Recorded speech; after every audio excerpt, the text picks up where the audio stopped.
Second week in a row. Forgot to turn the microphone up. Hi, everybody, and welcome to this week's Ingles Furman Radio Network preview. I am Dan Scott, voice of the Paladins, when I remember to turn the mic up. Paladins on the road for the last time in SoCon play this week, taking on the Chattanooga Mocs. And we'll have all the coverage for you on the Fan Upstate, our flagship station. We'll tell you all about that coming up in just a bit. But Furman is in a situation now where they really need to win this week and next week at home against VMI to secure a winning overall season for 2025, because the final game of the year, of course, is at Clemson. Neither of these teams figuring in the playoff hunt, but the Paladins wanting to finish strong and start setting the tone for next season. And, we've talked about this a couple of times here of late, and Clay Hendricks talked about it a bit in his press conference this week. This is still, by and large, a very, very young Furman football team. 75 maybe percent of the roster, maybe not quite that high, but close. Redshirt sophomores and under. I think 8 of the 11 starters on defense last week were sophomores or under. So not making any excuses, as he said, they have played a lot of snaps now through 9 total games. But the developmental part of this program, you can see it starting to come.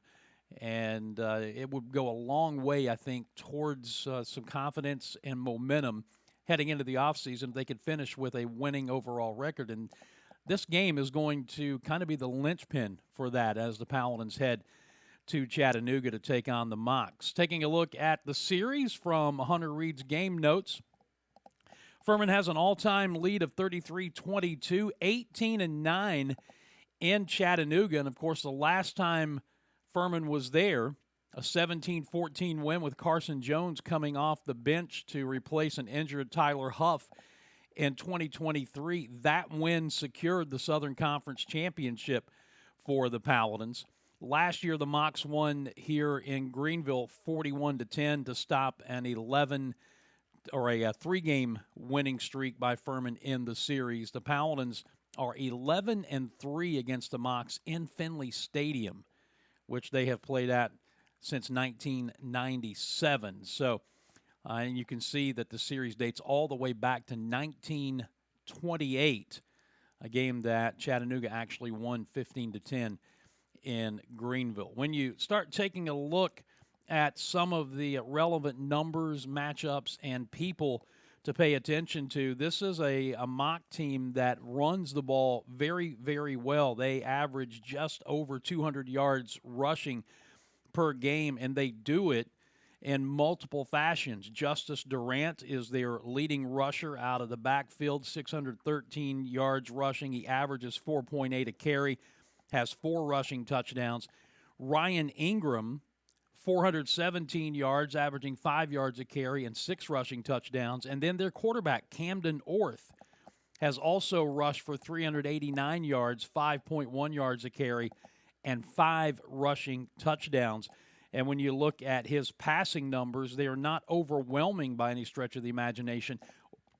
Orth only completes 56% of his passes, but he has 1,654 yards, 13 touchdowns, and 9 interceptions. So you can kind of see the game plan already laying out for the Chattanooga offense this week, like it is every week. Can they get the running game going, using the quarterback as part of the running game, and then off of that doing what they do when they throw the football? Defensively, the Mocs allow 395 yards per game. They give up 175 yards, almost 176 on the ground.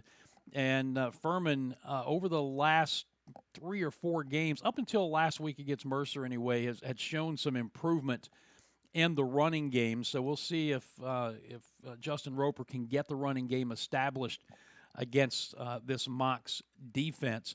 One thing that the Mocs do very, very well is when they get in the red zone, they convert. They are 89% in the red zone, 24 out of 27, and 20 of those 24 scores have been touchdowns.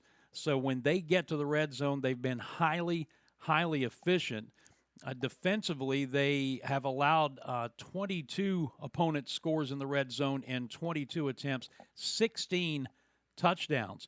And if you kind of flip those numbers around and look at what Furman has done, the Paladins defensively allow 77% overall, 24-31. Oh, I'm sorry, that's what they do offensively, 24-31, and but 55% touchdown percentage, 17 out of 31. So Furman needs to do a better job of scoring touchdowns in the red zone, and they're going against a mock team that has been pretty good when it comes to touchdown percentage for the opposition in the red zone.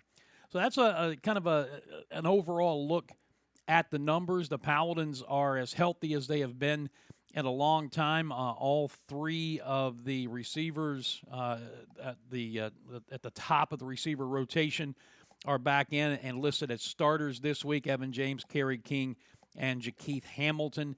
Defensively, it looks like Luke McLaughlin, who played last week but didn't start, should be back and ready to go, full go this week as well. So in some ways, getting as healthy as they have been in a while, and going to need every weapon they can get on the road this week at Chattanooga.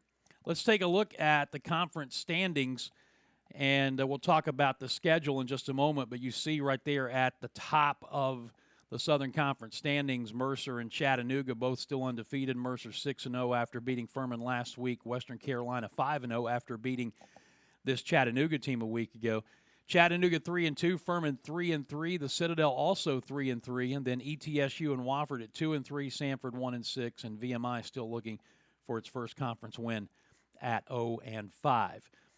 And then the schedule. Our game will kick off SoCon play at noon in Chattanooga. Citadel at number 6 Ole Miss at 1 o'clock. Wofford at VMI at 2:30. Skip down to 3:30. ETSU and Samford down in Birmingham. But at 2:30, this is the game of the year in the SoCon right now. Mercer and Western Carolina, the two remaining undefeated teams, getting together up in Cullowhee.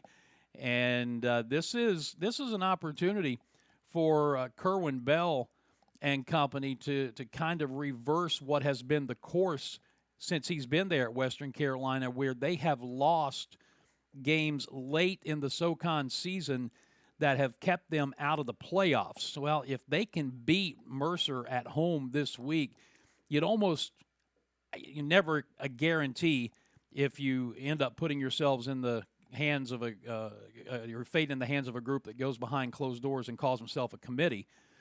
But they would be in the driver's seat to win the conference outright, and even with a stumble would probably still be a very, very good lock to make the playoffs. So this is a big game for both of these teams. It's a big game as far as the FCS national stage for the Southern Conference, and it'll be intriguing to see how that one plays out. That's at 2:30 at Western up in Cullowhee on Saturday.